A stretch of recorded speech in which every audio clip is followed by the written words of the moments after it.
चलिए question number 103 mensuration class 9। 8 class तक हम लोग पढ़े हुए हैं, जिसमें 102 नंबर क्वेश्चन हो गया था। ये आपका 9वां क्लास है। मेंसुरेशन का 10वां क्लास भी चलेगा और उसके बाद में ये शायद लास्ट हो जाए, फिर एक क्लास और हम बढ़ा करके उसमें कुछ और अलग तरीके का स्टैंडर्ड क्वेश्चन और उसमें जोड़ देंगे, कुछ हो सकता है। तो आपको जो है ये 9वां क्लास, 10वां क्लास और 11वां क्लास, तो मेंसुरेशन आपका लास्ट हो जाएगा। ये क्वेश्चन नंबर 103 क्या कहना चाह रहा है उसको देखिए। बोला किसी धातु के 1 घन मीटर का भार 480 किलोग्राम है। तो धातु के 1 घन मीटर का भार 480 केजी है। इसका अर्थ क्या निकला कि मेटल का कोई सीट है, किस आकार का है नहीं मालूम, लेकिन उसका वॉल्यूम अगर लिया जाता है तो आपका 1 मीटर क्यूब है, और अगर उस सीट को तौला जाता है तो वजन 480 केजी है।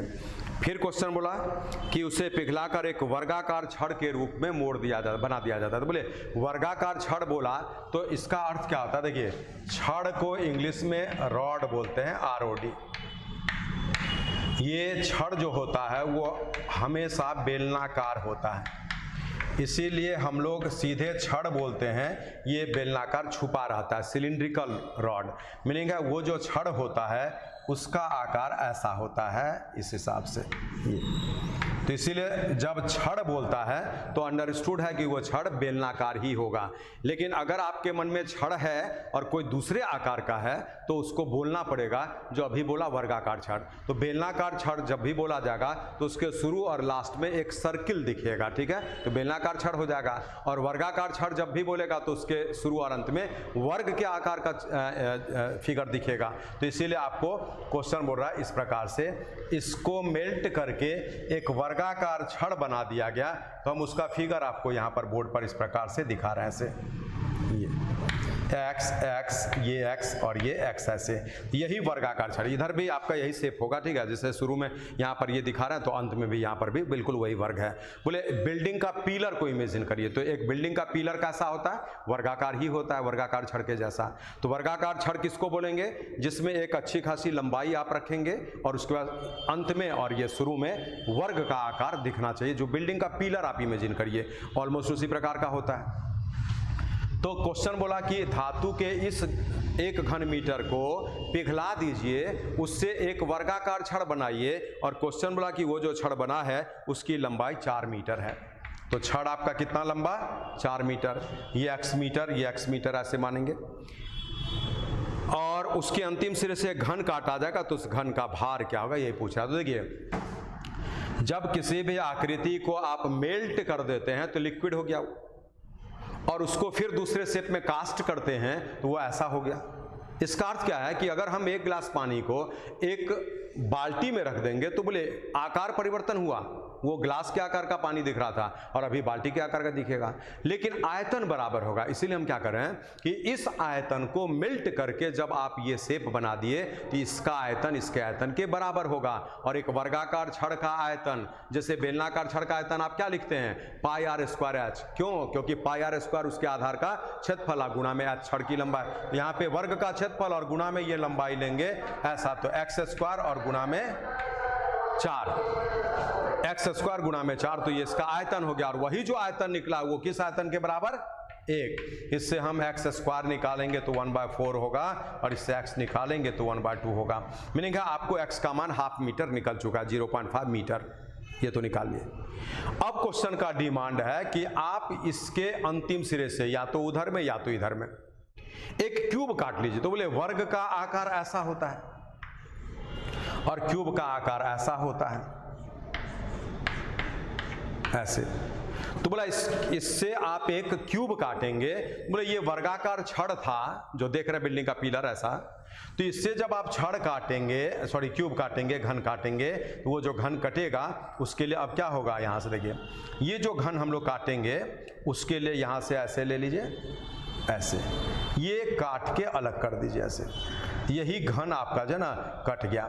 बोले इसी वर्गाकार छड़ से ये घन कटा जिसमें ये x ऐसे जो था, तो अब ये जो घन कटा तो ये भी आपका x हो गया। तो इसका अर्थ क्या निकला कि इस घन की प्रत्येक भुजा x।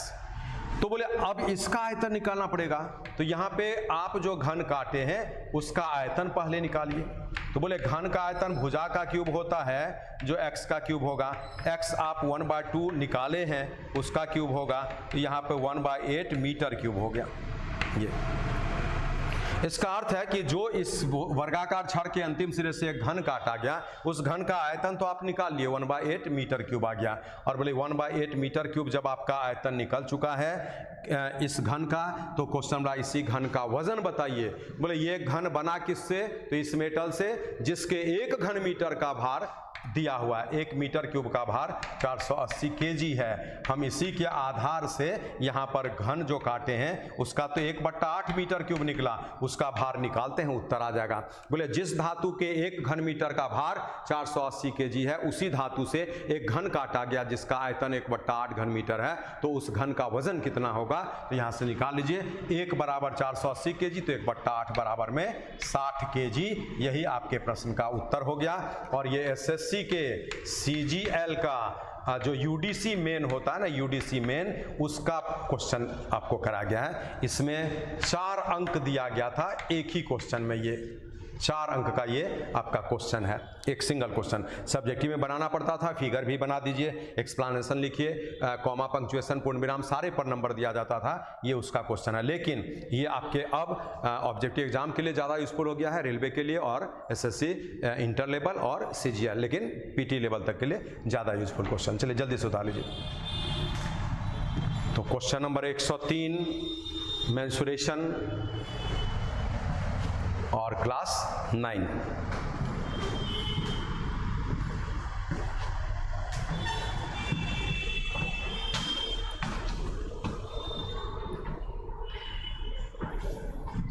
जो शब्द बोलता है मेंसुरेशन में, बस फॉर्मूला आपको याद होना चाहिए, फिगर समझ में आना चाहिए, फॉर्मूला याद होना चाहिए, फिगर समझ में आना चाहिए, और जो लैंग्वेज बोलेगा वो समझ में आना चाहिए। तो मेंसुरेशन का एक एक क्वेश्चन आपको बनेगा, उसी को आप देखते जा रहे हैं। हम लोग तो 103 नंबर क्वेश्चन पर हैं, अब 104 पर आने जा रहे हैं। चलिए क्वेश्चन नंबर 104, 104। चलिए अब ये 104 नंबर क्वेश्चन आपको क्या बोला है, क्या डिमांड किया है, उस पर ध्यान देते हैं। देखिए 104 बोला घनाभ के आकार का एक बर्तन का 2/3 भाग पानी से भरा। ये भी उसी UDC मेन का क्वेश्चन है, ऐसे बोला। देखिए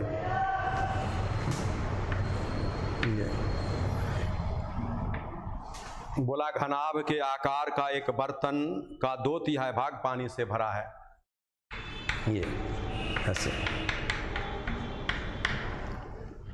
उस बर्तन को एक तरफ इस प्रकार झुकाया जाता है कि पानी की सतह बर्तन के आधार और शीर्ष के समकक्ष आ जाती है। मीनिंग है आप इसको जब इस प्रकार से ऐसे झुका देंगे, ऐसे ये बर्तन है, तो बोलिए जमीन हॉरिजॉन्टल है, आप घनाभ के आकार का बर्तन रखेंगे तो पानी बिल्कुल इसके हॉरिजॉन्टल ऐसे पैरेलल में ये लाइन आपको दिखाएगा, जो पानी का सतह इसको टच कर रहा है। जब उस बर्तन को एक बार ऐसे झुकाएंगे ना, तो पानी का शेप ऐसा दिखेगा, और झुकाएंगे तो शेप ऐसा दिखेगा, और झुकाएंगे तो शेप ऐसा दिखेगा। मीनिंग है आप जब इस बर्तन को झुकाते चले गए ऐसे, तो आपका एक समय आ गया जिसमें कि पानी का शेप ऐसे दिखने लगा, ऐसे। इसी बर्तन को एरो देख रहे हैं, हम ऐसे झुका, बोले आप 1 गिलास पानी लीजिए, और जैसे गिलास के पानी को थोड़ा डाउन करते हैं तो पानी का लेवल ऐसे दिखता है, आपका गिलास डाउन, पानी का लेवल ऐसे। तो इसीलिए क्या है कि जब इसको आप एरो के अनुसार झुका दिए तो पानी का लेवल ऐसे होता गया। बोला कि बर्तन को धीरे धीरे तब तक झुकाइए जब तक पानी की सतह, यही लैंग्वेज है, जब तक पानी की सतह क्या बोल रहा है, देखिए बर्तन के आधार और शीर्ष के समकक्ष आ जाए। तो बोले अभी तो पानी का सतह यहाँ टच कर रहा था बर्तन के दोनों वाल्स को, जबकि क्वेश्चन बोल रहा कि पानी का सतह बर्तन के दोनों वाल्स को टच न करे, क्या करे, तो बर्तन के आधार और शीर्ष को टच करे। बोले पानी का जो शेप है ये सतह बर्तन के आधार और शीर्ष को टच कर रहा है। लेकिन बोला कि इस बर्तन को इस शेप में लाने के लिए पानी का सतह ये जो था, इसको ऐसे लाने के क्रम में 6 लीटर पानी बाहर गिर जाता है। तो बोले जब आप ये शेप लाए ना, तो इसमें जितना भी पानी स्टोर में था उसका 6 लीटर पानी बाहर गिर गया। बोले 6 लीटर पानी बाहर गिर गया और ये पानी इसमें बचा हुआ है। बोले किसी भी घनाभ के आकार के बर्तन में ये डायगोनल हो जाएगा, लॉन्गेस्ट डायगोनल होगा। तो ये जब डायगोनल हो जाएगा तो उधर आधा इधर आधा, मीनिंग इसमें जो पानी होगा वो पूरे बर्तन का आधा होगा। 1/2 लिखा हुआ है, ये पूरे बर्तन का आधा। तो अब यहां से फिल करिए कि पानी था कितना बर्तन में, पढ़िए, पानी था कितना 2/3, अब पानी है कितना 1/3, अंतर बराबर में क्या बोला क्वेश्चन 6 लीटर। बोले हमारा 2/3 लेवल तक पानी था, 6 लीटर पानी गिर गया, बच गया है आधा 1/2, ये डायगोनली है मीन्स आधा, तो इसीलिए 2/3 माइनस 1/2 बराबर में 6 लीटर। इसको जब सॉल्व करेंगे यहाँ पर 2/3 था, 1/2 यहाँ पर, ये बराबर 6 लीटर। एलसीएम लीजिए, 3 से 2 बार में 4 और ये ऐसा, और बराबर में 6 लीटर, और इसी को हम सॉल्व करते हैं तो 1 बराबर 36 लीटर। क्वेश्चन बोला है आपसे उस बर्तन की क्षमता कितनी है, तो हम लोग उत्तर दे रहे हैं 36 लीटर। वही क्षमता, वही धारिता, वही आयतन, वही कैपेसिटी, वही वॉल्यूम है ना, ये सब जो है इसका टर्म है, तो आपका उत्तर आ गया 36 लीटर। चलिए फिगर भी बनाएंगे और आप जो है कंसेप्ट यहाँ पर दिया हुआ है इसके अनुसार, तो इसमें यही बेसिक भी है, यही ट्रिक भी है, इसी को आप एडॉप्ट करेंगे इस हिसाब से। उतारिए, ये भी यूडीसी में 4 नंबर के प्रश्न में पूछा गया क्वेश्चन है। अब यहाँ पर बस एक एक्स्ट्रा बात समझने के लिए, हम न भी समझाएं तो क्वेश्चन आपका बनेगा, ठीक है, क्वेश्चन समझने में कोई दिक्कत भी नहीं होगा, लेकिन एक जनरल जानकारी के लिए बता रहे हैं कि अगर इस बर्तन में 1/2 ही लेवल तक पानी रखा जाता, हाफ, तो ये शेप लाने में 1 बूंद भी पानी उसका नहीं गिरता, क्योंकि हाफ पानी था और हाफ तो इसमें है ही, तो 1 बूंद भी नहीं गिरता। अगर आपका ये 1/4 होता, 1/3 होता, माने आधा से कम, 1/4 1/3 पानी लेकर होता, तो उससे ये शेप जिंदगी में नहीं बनता। और अगर पानी आधे 1/2 से ज़्यादा लेकर चलेगा तो आपका उससे ये शेप लाने में जितना ज़्यादा रहेगा उतना ही गिर जाएगा, है ना। तो इसीलिए क्या है कि ये तीनों परिस्थिति यहाँ पर हो सकता है। तो चूंकि पानी थोड़ा गिराना था, इसीलिए आधा से ज़्यादा लेवल तक पानी लेकर के वो चला था। चलिए अब हम आएंगे क्वेश्चन नंबर 104 के बाद 105 नंबर पर। चलिए 105 बोला एक शंक्वाकार बर्तन के आधार की त्रिज्या 12 सेंटीमीटर और ऊंचाई 50 सेंटीमीटर है, ये किसी तरल पदार्थ से भरा है। बोले आपको त्रिज्या भी दिया है और ऊंचाई भी दिया है, शंक्वाकार बर्तन है ऐसे, और जिसमें रेडियस 12 है, हाइट 50 है, ये 12 और ये 50। बोला यह किसी तरल पदार्थ से भरा है, माने ये पूरा भरा हुआ है। इस तरल को एक बेलनाकार बर्तन में, चलिए पूरा भरा है तो हम फिगर में आपको दिखा रहे हैं कि ये पूरा भरा हुआ है। बोला कि इस तरल को एक बेलनाकार बर्तन जिसके अंदर का अर्ध व्यास में त्रिज्या 10 cm है उलट दिया जाता है। तो बोले ये ऐसे करके उलट दिया गया, ये तो बोल रहा है कि बेलनाकार बर्तन में तरल पदार्थ की ऊंचाई कितनी होगी, तो तरल पदार्थ ऐसे हो गया, ये h हम लोग यहां तक मान लेते हैं। इसी h का मान निकालने के लिए क्वेश्चन बोल रहा है, तो फिल करिए। जब हम पानी को या तरल को, लिक्विड को शंक्वाकार बर्तन में रखे थे पूरे भरकर, उसी को इस बेलनाकार में डाल रहे हैं, तो इस पानी का आयतन इस पानी के आयतन के बराबर होगा। एक गिलास पानी जब एक बाल्टी में रखा जाता है, आकार बदल जाता है, ऊंचाई का परिवर्तन हो जाता है, लेकिन आयतन नहीं बदलता है। पानी का आयतन गिलास में जितना था, बाल्टी में भी उस पानी का आयतन वही रहेगा। उसीलिए इस शंकु का आयतन और इसका आयतन बिल्कुल इक्वल होगा। तो चलिए इसका आयतन हम पहले लिखते हैं, पाई r² h इक्वल्स टू में उस शंकु का आयतन 1/3 पाई r² h। इससे ये पाई और ये पाई कट गया और h का मान आपको निकालने बोल रहा है, ठीक है। तो बोले आपका यहाँ पर क्या हो जाएगा, फिल करिए। ये 100 है, 50 से 2 बार में कटेगा, और यहाँ 12 है तो 2 से 6 बार में और 3 से 4 बार में। तो हम कैलकुलेट भरबली किए हैं, मेरे ख्याल से 24 cm आ रहा है। आप उत्तर मिला लीजिए और आप अपने भी कैलकुलेट कर लिया करिए, ज़्यादा बेटर होगा। तो चलिए बिल्कुल सही कैलकुलेशन है, 24 cm आपका उत्तर हो गया। ये किस में है, तो सेंटीमीटर में।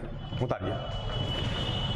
तो हम लोग 105 नंबर क्वेश्चन को भी डील कर चुके हैं, ये हमारा आंसर आ चुका है।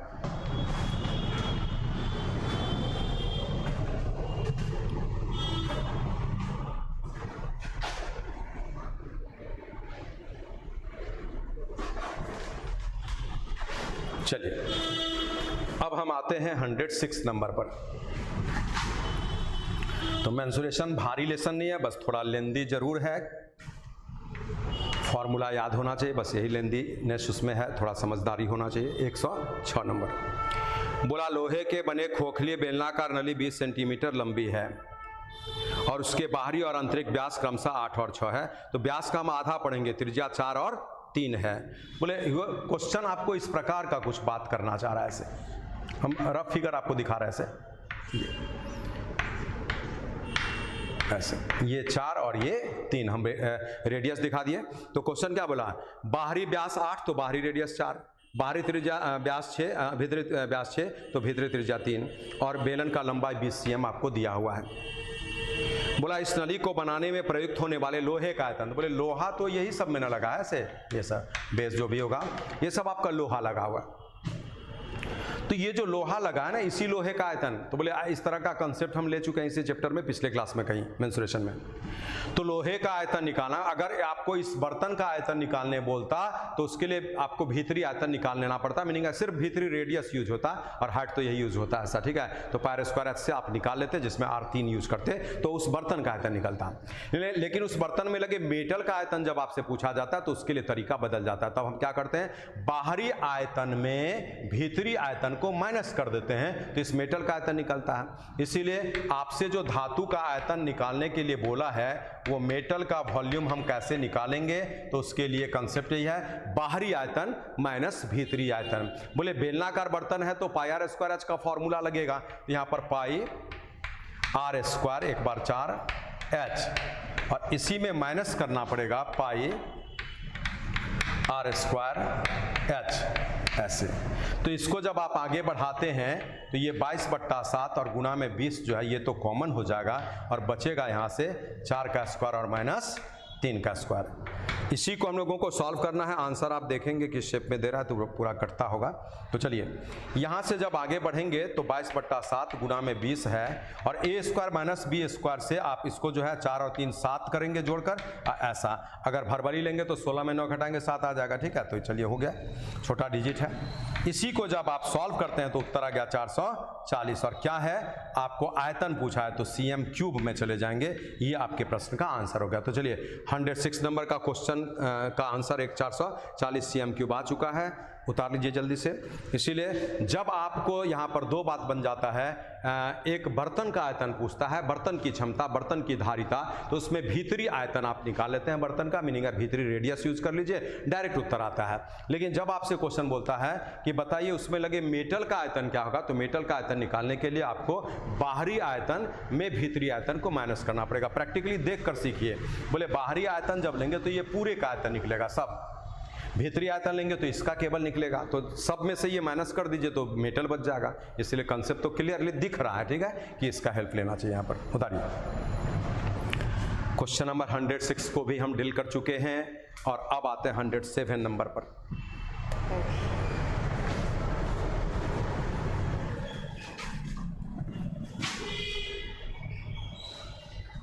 चलिए 107 बोला दो सिरों से खुली एक बेलनाकार नली धातु की बनी है। नली का आंतरिक व्यास 11.2 सेंटीमीटर और लंबाई 21 सेंटीमीटर है। धातु प्रत्येक स्थान पर 0.4 सेंटीमीटर मोटी है। धातु का आयतन। बोले ये क्वेश्चन एग्जैक्टली सेम है, लेकिन पिछले में क्या था ना, रेडियस आपको अलग अलग बिल्कुल वो क्लियरली बोल दिया था, अभी वो क्लियरली नहीं बोला, थोड़ा मोटाई देकर के छुपा दिया है, ठीक है। तो हम लोग उसको निकाल लेंगे और बिल्कुल उसी पैटर्न से डील करेंगे। तो फिर वही बात बोल रहा है, इसी प्रकार से ऐसे यही शेप मोटा मोटी फिर बना लीजिए ऐसे, ठीक है। ये मेटल, यहाँ से रेडियस, यहाँ से रेडियस। तो क्या बोला देखिए, दोनों सिरे पर खुली एक बेलनाकार नली धातु की बनी है, माने ये पूरा खुला ही हुआ है ऐसे, ठीक है। तो हम तो फिगर ऐसे बना दिए और क्वेश्चन बोल रहा है 21 लंबाई है इसका 21 और आंतरिक व्यास दिया, देखिए आंतरिक व्यास 11.2, तो आंतरिक रेडियस हम स्मॉल r लिखते हैं, 5.6 हो जाएगा। 11.2 का आधा करिए तो 56 हो गया आधा, तो 5.6 और थिकनेस 0.4 है, मोटाई 0.4। तो बोले अगर ये देख लीजिए यहाँ पर, अगर ये 5.6 है और थिकनेस ये 0.4 है तो उसमें जोड़ करके ये कितना 6, ये हो गया 6 और उसी में ये 0.4 जब जोड़ दिया जाएगा, ये 0.4, तो यहाँ से यहाँ 6 हो जाएगा। तो चलिए अब मेटल का आयतन निकालना है। मेटल का वॉल्यूम कैसे निकलेगा? तो फिर वही बात, बाहरी आयतन माइनस भीतरी आयतन। तो आप लेंगे, बेलन है पाई आर स्क्वायर एच, तो पाई एच कॉमन ही ले लेते हैं ये, और यहाँ पर पाई एच हो गया। आर स्क्वायर एक बार 6 लेना पड़ेगा और एक बार 5 पॉइंट में 6 लेना पड़ेगा, ऐसे। इसी को हम सॉल्व करते हैं तो 22 या 66, क्योंकि 7 से 3 बार में कट गया है, तो 66 और गुणा में 11.6 आ जाएगा, 2 ना, 1 सेकेंड 5.6। एक रेडियस कितना आ गया आपको, ये कौन सा दिया था, ध्यान से देख लीजिए, 5.6 हो गया था आंतरिक में। तो चलिए उसमें हम 0.4 थिकनेस जोड़े थे, ऐसा आ गया, चलिए सही है। तो यहाँ से 7 या 66 हो गया, 11.6 हो गया और ये 0.4 हो गया, ऐसा। इसी को सॉल्व कर लीजिए, आपका उत्तर आएगा। तो चलिए पहले तो हम उत्तर लिख देते हैं क्या दे रहा है, फिर देख भी लेते हैं। 306.24, चलिए आप उतारिए, 306.24 और क्या है, तो cm³ हो जाएगा, क्योंकि आयतन का बात बोला है। आप उतारिए, हम एक बार देख लेते हैं कि ये मल्टीप्लिकेशन से रिजल्ट जो आ रहा है वो सही है कि नहीं।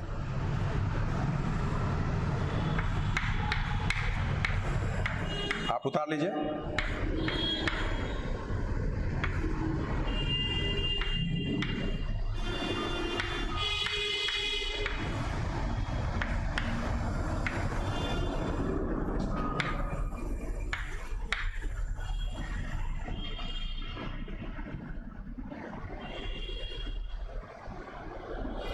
306.24 हम लोग क्या किए हैं देख लेते हैं। फिर दशमलव भी देना पड़ेगा दोंग पे, तो 4 6 24, 4 6 24 2 26, 11.6 था।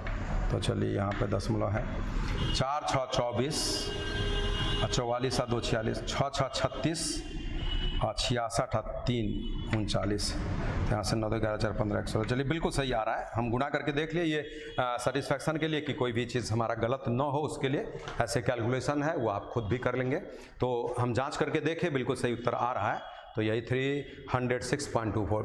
तो बोले जब भी यहाँ पर बार बार आपसे बोला जा रहा कि जब भी वो बर्तन का आयतन बोलता है तो आप भीतरी रेडियस लेकर के इसका आयतन ले लेंगे तो बर्तन का आयतन निकल जाएगा। लेकिन जब बर्तन में लगे मेटल का आयतन वो पूछेगा तो उस कंडीशन में आपको जो है बाहरी आयतन में भीतरी आयतन को माइनस करना पड़ेगा, तभी निकलेगा। चलिए अब हम लोग आ जाते हैं सीक्वेंस में क्वेश्चन नंबर 108 पर।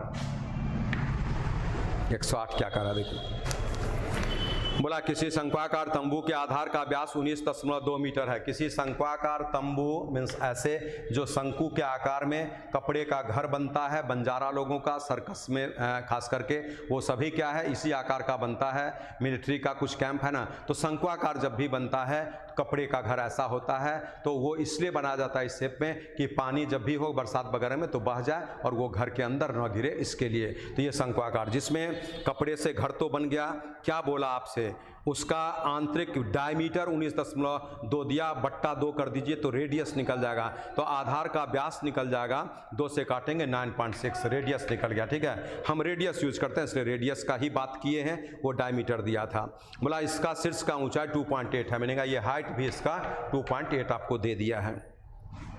इस प्रकार का तंबू बनाने के लिए वांछित कैनवस कितना लगेगा, यही आपसे पूछ रहा है।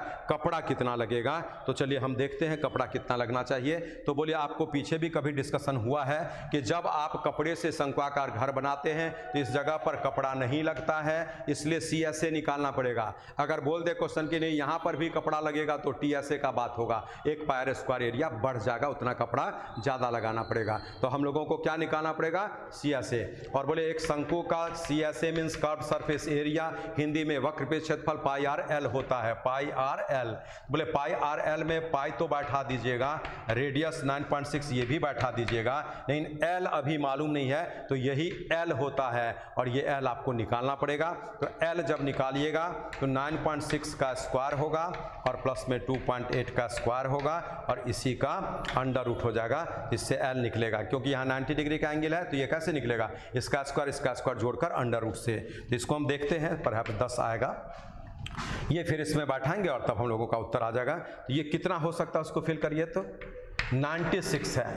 स्क्वायर है। तो हम निकालते हैं अपने उसी नियम से। क्या रूल है, 6 का स्क्वायर 36 हो गया, 6 3 बच गया, 6 9 54 का डबल 108, 3 111, 11 बच गया। फिर ये 9 का स्क्वायर 81 में 11 जोड़िए तो 92। उसके बाद में आपको क्या बच गया 2.8, 784 होता है, ये तो मालूम है ऐसे। तो बोले इसको जैसे आप जोड़ेंगे तो ये 100 हो गया, ये जोड़कर, और 100 का अंडर रूट करेंगे तो 10 आ जाएगा। मीनिंग है हम L का मान निकाल चुके जो 10 आ गया। हम आपसे पहले भी बोले थे कि 10 ये आ जाएगा, ठीक है। तो चलिए 10 आ गया। अब आपको क्या दिख रहा है, तो 22 गुणा में 96, ये 0 से ये कट गया है बटा दा, और बट्टा में यहाँ पर 7। इसी को कैलकुलेट करना है तो हम रफ करके आपको हाँ मान लिखेंगे। बोले यहाँ क्या बन रहा है, 2 6 ऐसे लीजिए, 96 है ना, ऐसे 2 6 12 18 1 19 हो गया। फिर ऐसा हो गया, इसको 2 9 2 11 20 और 1 21 हो गया, तो 2 1 1 2 और बाय में 7। चलिए तो 301.6 समथिंग ऐसा आ रहा है, ये कैलकुलेट कर लीजिए। 7 या 21 हो जाएगा, 7 या 21 0, ठीक है सही है। फिर 1 होगा, उसके बाद में 4 7 6 बिल्कुल सही है। तो चलिए 301 और पॉइंट में 6, ये इसका उत्तर हम लोगों के अनुसार आ चुका है। 301 और पॉइंट में 6 समथिंग होगा, उसको आपके ऑप्शन में 7 कर दिया है। जैसे आगे बढ़ेंगे ना, ये 6 कुछ आता होगा तो वही 6 लेकर इसको 7 कर दिया है। तो चलिए उतार लीजिए, ये हम लोगों का आंसर हो गया। तो ये नियर अबाउट में जब जाएंगे ना तो 301 पॉइंट में 7 लगा दिया, क्योंकि इसके आगे में यहाँ ये जो कैलकुलेट किए थे तो उसमें कुछ और बचता होगा। ये चीज उतारिए।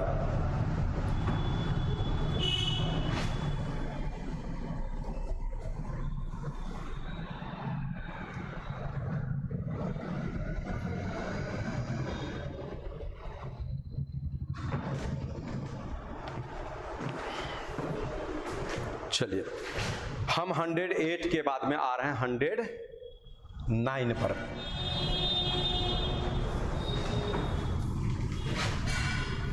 अगर इस शंक्वाकार तंबू में नीचे में क्वेश्चन कभी बोल दे, ऐसा आज तक नहीं बोला है क्योंकि तंबू में नीचे में आधार में कपड़ा नहीं लगाया जाता है इसीलिए, लेकिन अगर वो बोल दे तो आपको टीएस से निकालना पड़ेगा, ये ध्यान देना है, ठीक है। तो अब 109 नंबर पर आते हैं। बोला 10 सेंटीमीटर गुना 5 सेंटीमीटर गुना 2 सेंटीमीटर की माप वाले लकड़ी के घनाभाकार टुकड़े में से 7 सेंटीमीटर ऊंचाई और आधार त्रिज्या 1 सेंटीमीटर वाला एक शंकु काट लिया जाता है। मीनिंग आपको क्वेश्चन बोल रहा है कि आपके पास जो ना ये घनाभ के आकार का एक लकड़ी का टुकड़ा है, जैसे आम का पेड़ आप कट किए, इस आकार से कट हो गया 10 5 और 2 के साइज का, ये 10 5 और 2 के साइज का, ठीक है। बोला इसमें से आप क्या करते हैं, देखिए 7 सेंटीमीटर ऊंचाई और आधार त्रिज्या 1 सेंटीमीटर बड़ा एक शंकु काटते हैं ऐसे। ये 7 सेंटीमीटर ऊंचाई और आधार त्रिज्या 1 सेंटीमीटर वाला एक शंकु काटा गया। इस प्रक्रिया में नष्ट हुए लकड़ी का प्रतिशत मान क्या है, मीनिंग आपका कितना परसेंट डैमेज हो गया है, ठीक है। तो आज यहाँ पर डैमेज का परसेंट पूछ रहा है, DAMAG, डैमेज परसेंट। बोले डैमेज परसेंट का अर्थ क्या है कि हम कितना हिस्से को डैमेज कर दिए कितने में से। तो इस डैमेज को जब निकालते हैं तो कंसेप्ट ये आएगा कि आपका डैमेज हुआ कितना, तो ये तो यूजफुल है तो उसमें से इसको हटा देंगे तो बाकी जो बचा वो डैमेज है। तो क्या डैमेज हुआ है, 10 गुना में 5 गुना में 2 ये था, माइनस यूज हम कितना किए तो 1/3 पाई r स्क्वायर h, ये, और बट्टा में फिर वही जितना था हमारा, और इनटू में परसेंट के लिए यहां पर 100। ये डैमेज परसेंट आपको दे देगा। एक बार इसको देखते हैं क्या बोलना चाह रहा है, क्या आ रहा है। तो बोले ऊपर में तो 100 दिख रहा है, ये माइनस यहां पर 7 7 कट जाएगा, ठीक है, ध्यान देंगे, और ये 22/3 और नीचे में फिर क्या आ रहा है 100 गुना में 100, ये भी कट जाएगा। तो 300 में 22 घटा लीजिए 278, इसको आप कैलकुलेट करेंगे तो आपका 27 हो गया, 3 दूना 6 और 2 ऐसा। मेरे ख्याल से तो ये आ गया 92 एंड 2/3% आपका वेस्टेज गया है, मैंने 92.2/3% वेस्टेज चला गया। तो चलिए आप पहले इसको उतार लीजिए जल्दी से।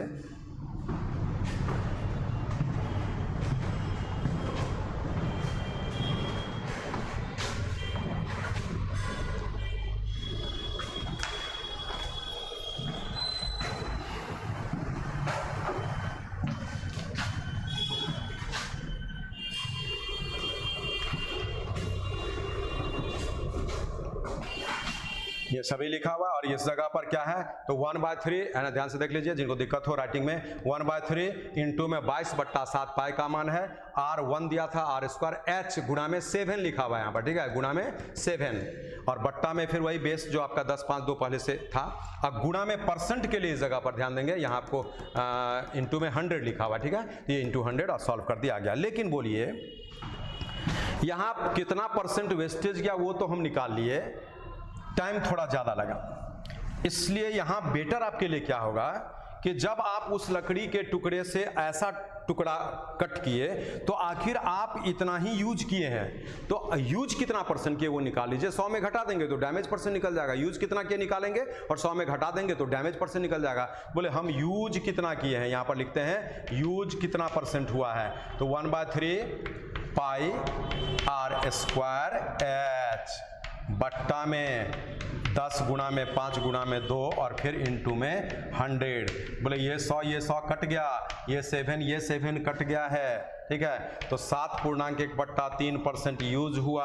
बोले आपको 100% में 7% अगर यूज होगा तो 93% आपका नहीं यूज हुआ, ये 1/2 भी है, तो इसीलिए ये कैलकुलेट करिए तो 92 2/3% आपका उत्तर हो गया। तो बोले ये ज़्यादा बेटर होगा इस जगह पर, इसीलिए आप याद कर लीजिए कि इस तरह के क्वेश्चन को डील करते समय में हम कितना परसेंट नष्ट हुआ उसका कैलकुलेशन न करें, कितना परसेंट हम यूज किए हैं वो निकाल लें। तो मान लीजिए 20% यूज हुआ तो 80% डैमेज गया, 10% यूज हुआ तो 90% डैमेज हुआ, आपको यूज हुआ 7.1/3%, इसलिए 100 में उसको घटाइए तो 92.2/3% डैमेज हो गया। इसलिए अब हम आएंगे इसके बाद क्वेश्चन नंबर 110 पर।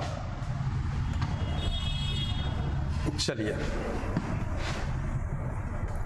110 नंबर क्वेश्चन क्या कहना चाह रहा है पढ़ लीजिए पहले अपने से। क्वेश्चन नंबर 110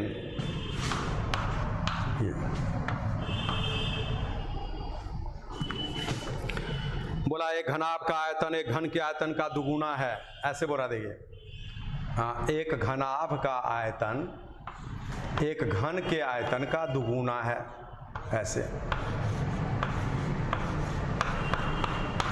एक घनाभ का आयतन इस घन के आयतन का दुगुना है, ये क्वेश्चन बोला। घनाभ की भुजाएं 9, 8 और 6 है, तो क्वेश्चन आपसे बोल रहा है बताइए उस घन का संपूर्ण क्षेत्रफल क्या होगा, टी ऐसे। तो बोले अगर ये शेप दिख गया कि इस घनाभ का आयतन इस घन के आयतन का डबल है, तो इस घनाभ का आयतन क्या होगा, लंबाई गुना चौड़ाई गुना में ऊंचाई, और ये x अगर मान लिया जाए तो इस घन का आयतन क्या होगा, तो भुजा का क्यूब और उसी में गुना में 2। इससे हम x³ निकालते हैं, 2 से 3 बार में कटा है 72, 216 हो गया, इससे हम x का मान निकालिए तो 6 आ गया। मीनिंग है आपके घन का प्रत्येक भुजा निकल चुका है जो 6 cm आ चुका है।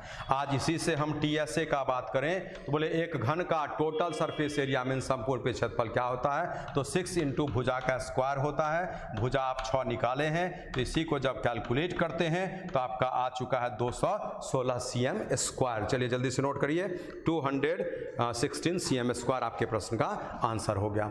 एक क्वेश्चन नंबर 110 उतारिए।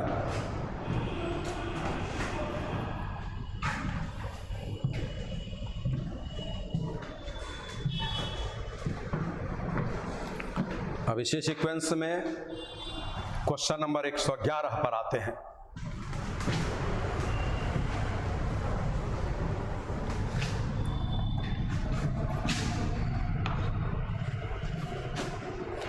एक 12 मीटर लंबे 8 मीटर चौड़े और 9 मीटर ऊंचे कमरे में खंभा रखा हुआ है। बोले वही बात क्वेश्चन बताइए, प्रैक्टिकली देखिएगा तो ज़्यादा बेटर होगा। आप जिस कमरे में अभी है ना उसी कमरे में हम समझा रहे हैं, आप उसको देखते जाएंगे तो ज़्यादा बेटर होगा, ठीक है। इस कमरे में आपको ऐसे करके मिलाएंगे, ये भी डायगोनल होगा, ऐसे मिलाएंगे ये भी डायगोनल होगा, तो आपको इसी डायगोनल का बात बोल रहा है, ये लॉन्गेस्ट डायगोनल होता है, ठीक है। तो ये लॉन्गेस्ट डायगोनल 12, 8 और 9 दिया है, कुछ भी 12, 8 और 9। ऊंचे कमरे में एक खंभा रखा है और जो 2 सतह फर्श और छत को छूता है, तो इस कमरे में से सबसे बड़े खंभे की लंबाई कितनी होगी। तो बोले आपको ये जो बात बोला ना किसके बारे में, तो लॉन्गेस्ट डायगोनल के बारे में, लॉन्गेस्ट डायगोनल यही पूछ रहा है। ये तो बोले एक घनाभ का लॉन्गेस्ट डायगोनल होता क्या है, तो L square plus B square और प्लस में एच स्क्वायर अंडर रूट। ठीक है, तो इसी पर हम लोग इसको डील करेंगे। एल का मान 12 दिया है, बी का मान 8 दिया है और फिर एच का मान 9 दिया है। इसको हम सॉल्व करेंगे तो 12 का स्क्वायर 144 होगा, 8 का स्क्वायर 64 होगा, 9 का स्क्वायर 81 होगा। इसी को हम सॉल्व करते हैं तो यहाँ से 289 शायद आ रहा है, 4 4 8 1 9, ये 14 6 20 और 8 28 और ये होता क्या है तो 17। मीनिंग है जो सबसे बड़ा खंभा रखा हुआ है उसकी लंबाई मीटर में है, तो आपका उत्तर 17 मीटर हो गया। तो ये क्या है इसको प्रैक्टिकली भी हम आपको दिखा देते हैं, समझा देते हैं कि एक कमरे जिसमें आप बैठे हैं उसको गौर से देखिए आप। उस कमरे में जो सतह है, सरफेस जिस पर आपका पैर है, जमीन, उसमें कोना कोनी मिला दीजिए तो वो डायगोनल होता है, विकर्ण।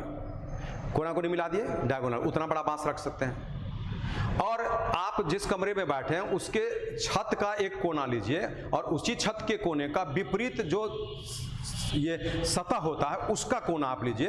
ऐसे करके वो फिगर आपको बनेगा।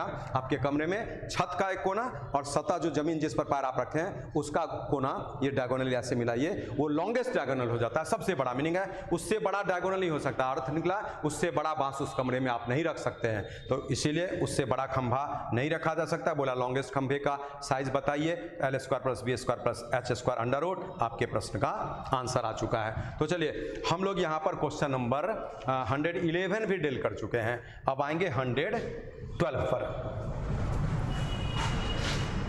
जब लॉन्गेस्ट डायगोनल बोलेगा घनाभ वाले में तो L square plus B square plus में एच स्क्वायर अंडर रूट, इसीलिए जब घन में बोलेगा तो वही L square B square H square क्या होगा, भुजा का स्क्वायर प्लस भुजा का स्क्वायर प्लस भुजा का स्क्वायर अंडर रूट। इसीलिए आपका भुजा इंटू √3 उसका लॉन्गेस्ट डायगोनल हो जाता है, किसका, घन का।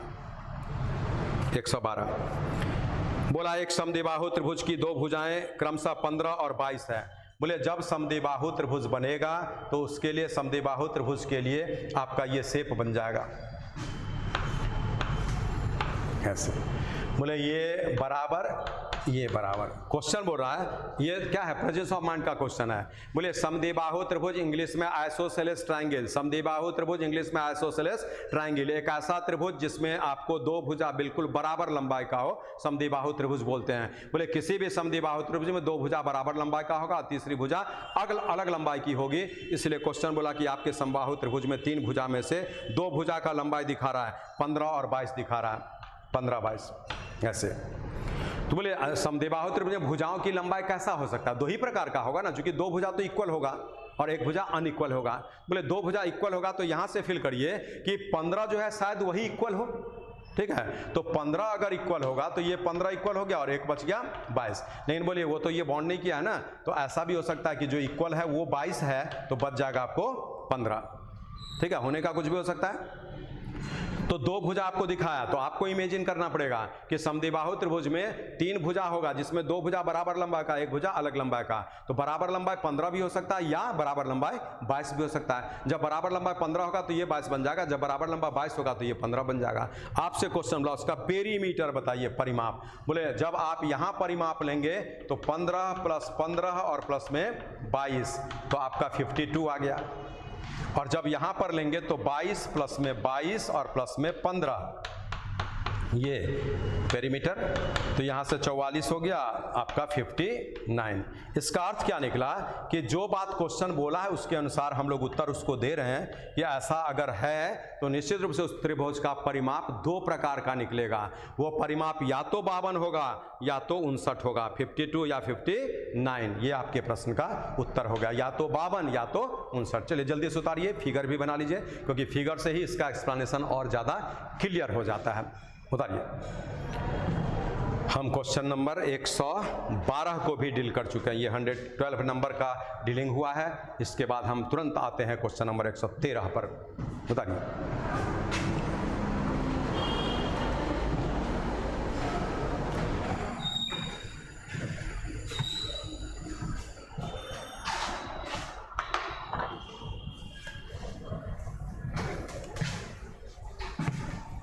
एक 113 नंबर बोला दो गोले के आयतन में 64-27 का अनुपात है।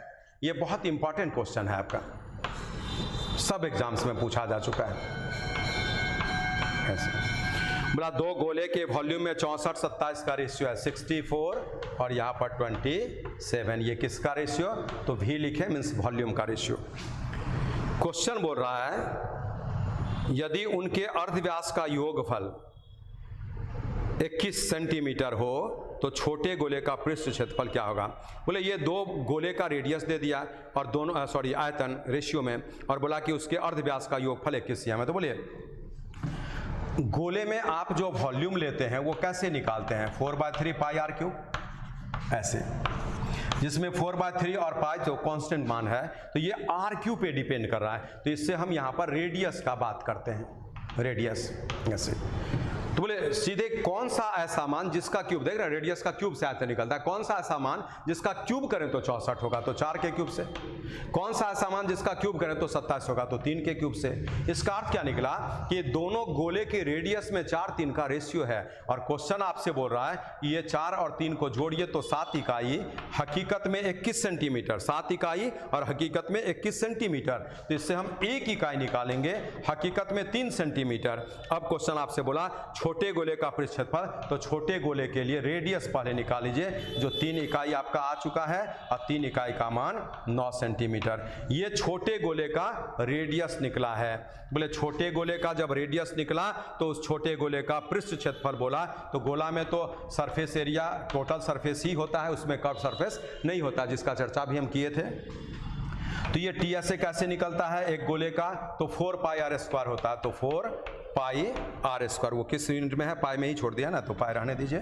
4 पाई और आर स्क्वायर, 9 का स्क्वायर, इसका रेडियस 9 निकला छोटे गोले का, तो 9 का स्क्वायर 81, और 81 को फिर 4 से गुणा करिए तो 324, और ये पाई आपके प्रश्न का आंसर। तो बोलिए क्वेश्चन कैसे भी रोटेट करे, हम उसके लैंग्वेज को जब फिल कर लेते हैं, समझ लेते हैं, तो क्वेश्चन हमारे उसी फॉर्मूला से बन जाता है। इसीलिए लैंग्वेज समझना बिल्कुल जरूरी है। एक बड़ा गोला एक छोटा गोला दिया, जिसके आयतन का रेशियो दिया, कंपैरिजन करके हम उससे उसका रेडियस निकाल लिए, किसके क्यूब से ही आएगा, किसके क्यूब से आएगा, तो रेडियस निकल गया। जब रेडियस निकला तो दोनों रेडियस का योगफल 21 cm दिया था, उससे एक यूनिट का मान एग्जैक्टली निकल गया 3 cm। छोटे गोले का बात किया तो उसका रेडियस आपको निकालना पड़ा 3 इकाई, जो 9 निकला।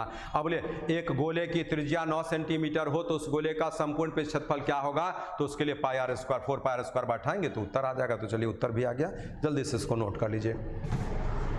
हम लोग इस क्वेश्चन को भी डील कर चुके इजीली।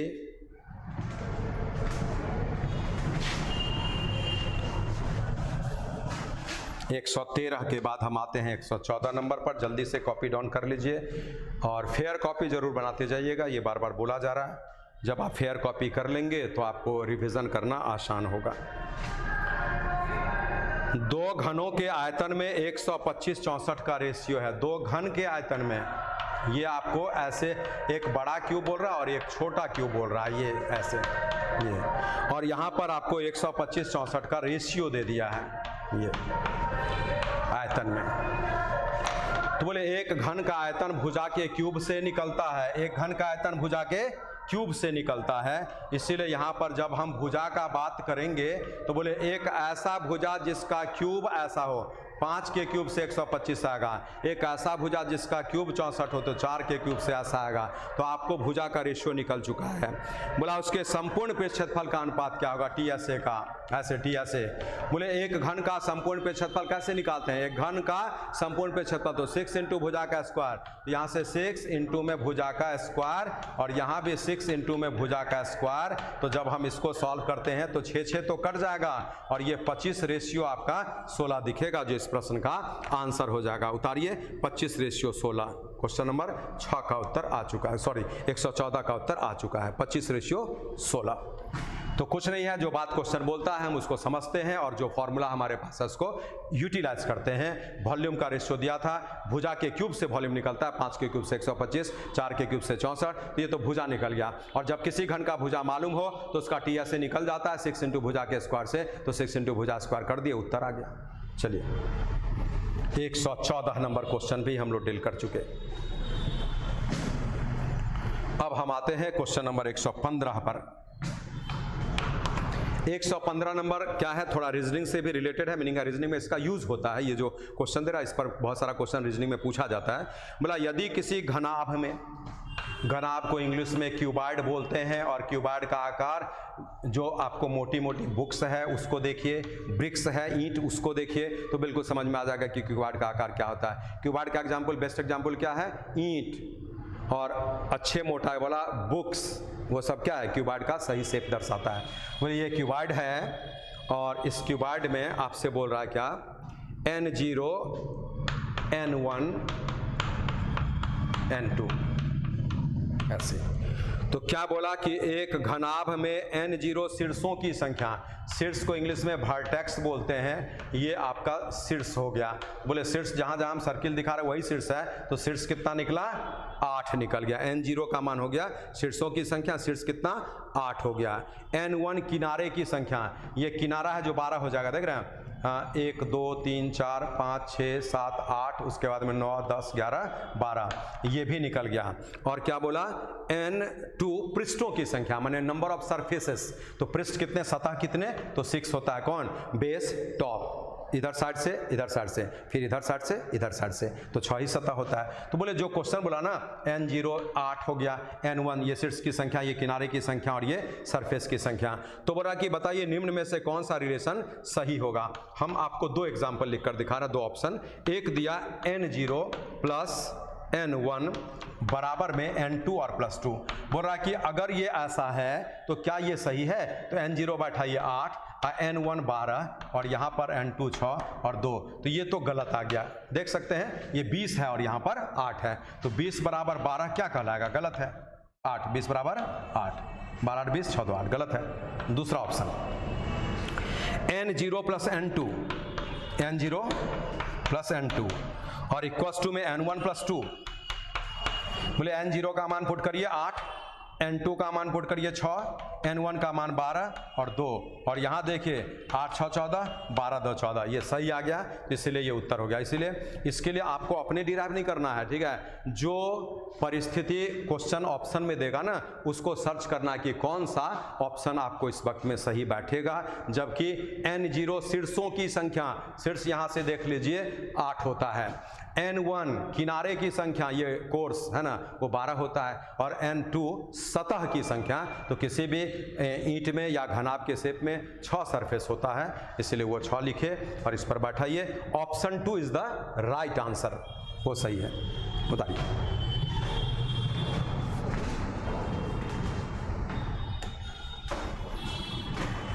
ये याद भी रखेंगे कि एक घनाभ में कितने शीर्ष होते हैं, उसमें कितना किनारा होता है साइड्स, और कितना सरफेस होता है, ये आपको याद रहना चाहिए, क्योंकि इसका यूज़ मैथ्स के अलावा रीजनिंग में भी होता है, और खासकर रीजनिंग में ही ज़्यादा होता है, ठीक है। 116 नंबर, एक आयत की लंबाई और चौड़ाई क्रमशः 12 मीटर और 5 मीटर है, उसके विकर्ण की लंबाई और उसके क्षेत्रफल का अनुपात क्या होगा। बोले एक रेक्टेंगल जब बोलता है तो वो इसका आकार इतना ही बनता है, यही रेक्टेंगल है जिसमें यहाँ पर 90 डिग्री का एंगल होता है, और 12 और 5 ये दिया, 12 मीटर ये दिया और 5 मीटर ये दिया है। आपसे ये डायगोनल निकालने के लिए बोला जा रहा है, ठीक है, तो डायगोनल निकालिए, और फिर एरिया भी बोल रहा है, तो आपसे diagonal ratio area equals to what, यही पूछ रहा है। बोले क्वेश्चन क्या बोला, एक आयत है जिसमें लंबाई चौड़ाई 12 और 5 क्रमशः है, और फिर बोला बताइए उस आयत के डायगोनल मींस विकर्ण और उस आयत के क्षेत्रफल का रेशियो क्या बनेगा। तो बोले आपको आयत का एरिया तो इजीली दिख रहा है 12 गुणा 5, क्योंकि लंबाई गुणा चौड़ाई से ही एरिया निकलता है, और डायगोनल कैसे निकलेगा, यहाँ 90 है, यही तो डायगोनल है, तो डायगोनल निकलेगा 12 का स्क्वायर और प्लस में 5 का स्क्वायर और फिर अंडर रूट। बोले 12 का स्क्वायर 144 और 25 169, तो ये 13 लिखते हैं और यहाँ पर 60 लिखते हैं। अब ये कटेगा नहीं, तो हम इस प्रश्न का उत्तर देंगे 13/60। बिल्कुल सही उत्तर आ चुका है, जल्दी से नोट डाउन करिए। 116 नंबर आपका बन चुका है।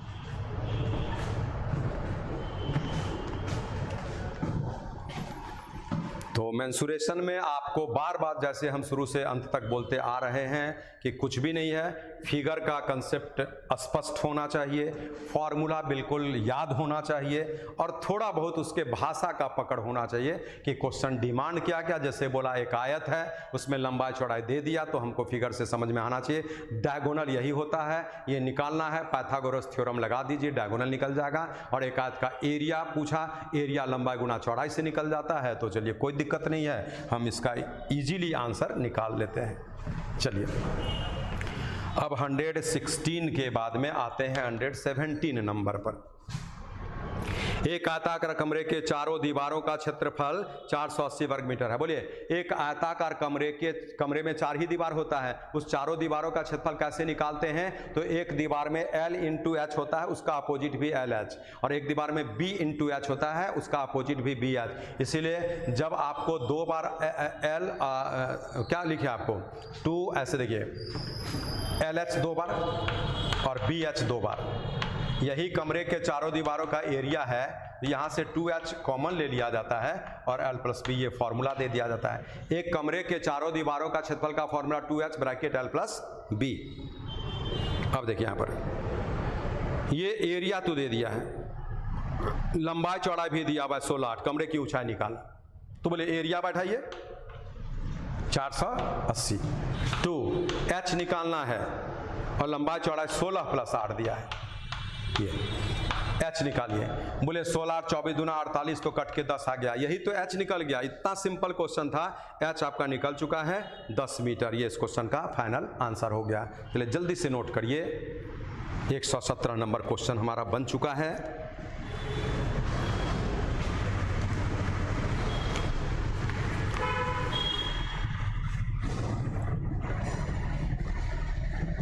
तो कुछ भी नहीं था, एक कमरे के चारों दीवारों का क्षेत्रफल का फॉर्मूला आपको याद रखना है, 2H L plus B bracket में है और उसी में एरिया दिया हुआ है, H निकालना है, लंबा चौड़ाई दिया हुआ है। चलिए हम आते हैं 118 नंबर पर।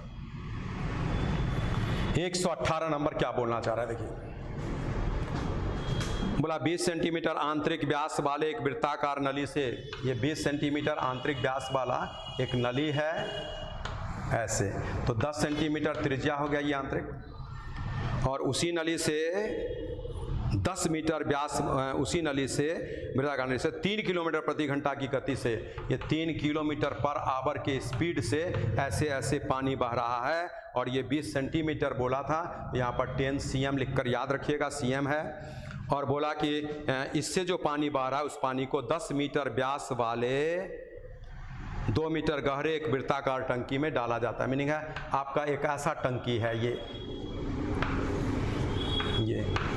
जिसमें क्या बोल रहा है 10 मीटर व्यास है, मीनिंग है 5 मीटर रेडियस, 10 मीटर व्यास मीन्स 5 मीटर रेडियस, और यहाँ पर 2 मीटर डेप्थ है, ये 2 मीटर, ये इससे पानी इसमें गिर रहा है, इससे पानी इसमें गिर रहा है, ठीक है, और यही पानी इसमें गिर रहा है। तो क्वेश्चन रहा कि इसको भरने में कितना समय लग जाएगा, ठीक है, इसको भरने में कितना समय लग जाएगा।